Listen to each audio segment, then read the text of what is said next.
کیا آپ نے کبھی سوچا ہے کہ تاریخ کا سب سے امیر ترین انسان کون تھا؟ اتنا امیر کہ اس کے خزانوں کی چابیاں اٹھانے کے لیے 40 طاقتور مردوں کی ایک پوری جماعت چاہیے ہوتی تھی۔ یہ کہانی ہے قارون کی، جو پہلے حضرت موسیٰ علیہ السلام کا بہت بڑا عبادت گزار تھا، لیکن دولت نے اسے ایسا اندھا کیا کہ وہ اپنے ہی رب سے باغی ہو گیا۔ آج ہم دیکھیں گے قارون کی دولت سے لے کر اس کے زمین میں دھسنے تک کا وہ حیرت انگیز سفر جو ہر انسان کے لیے ایک بڑی عبرت ہے۔ قارون حضرت موسیٰ علیہ السلام کی قوم بنی اسرائیل سے تعلق رکھتا تھا۔ کہا جاتا ہے کہ وہ رشتے میں حضرت موسیٰ علیہ السلام کا چچا زاد بھائی تھا۔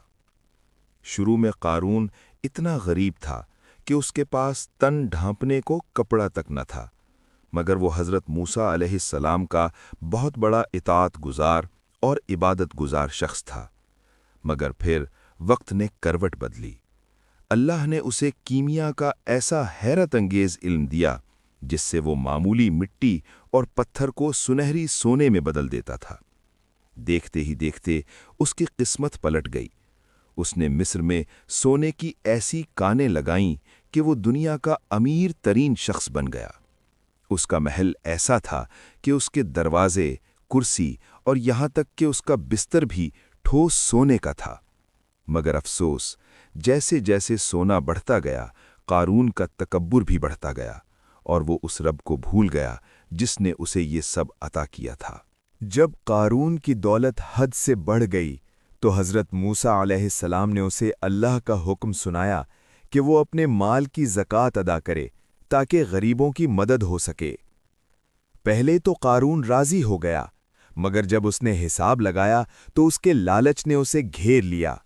اس نے نہ صرف زکوٰۃ دینے سے انکار کیا بلکہ حضرت موسیٰ علیہ السلام کو بدنام کرنے کی ایک نہایت گھناؤنی سازش رچی۔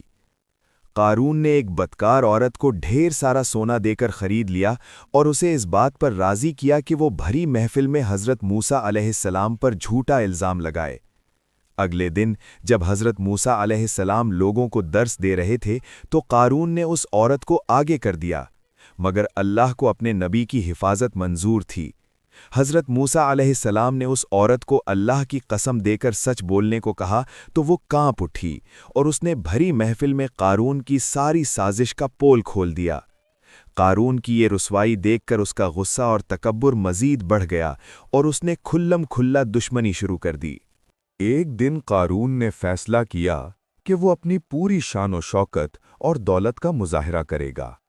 وہ ایک نہایت عظیم جلوس کے ساتھ اپنی قوم کے سامنے نکلا۔ ہزاروں سپاہی، قیمتی گھوڑے اور 70 اونٹ جن پر صرف اس کے خزانوں کی چابیاں لدی ہوئی تھیں۔ قارون کا یہ جاہ و جلال دیکھ کر کمزور ایمان والے لوگ رشک کرنے لگے اور کہنے لگے، کاش ہمیں بھی وہی کچھ ملتا جو قارون کو دیا گیا ہے، بے شک وہ بڑا نصیب والا ہے۔ لیکن اللہ کے نیک بندے انہیں نصیحت کرتے رہے کہ اللہ کا ثواب اس سے کہیں بہتر ہے۔ حضرت موسیٰ علیہ السلام نے ایک بار پھر اسے سمجھایا، مگر قارون نے تکبر میں انہیں للکارا اور کہا، اگر تم نبی ہو تو میرے خلاف بد دعا کرو۔ حضرت موسیٰ علیہ السلام کا دل بھر آیا اور انہوں نے اللہ سے دعا کی۔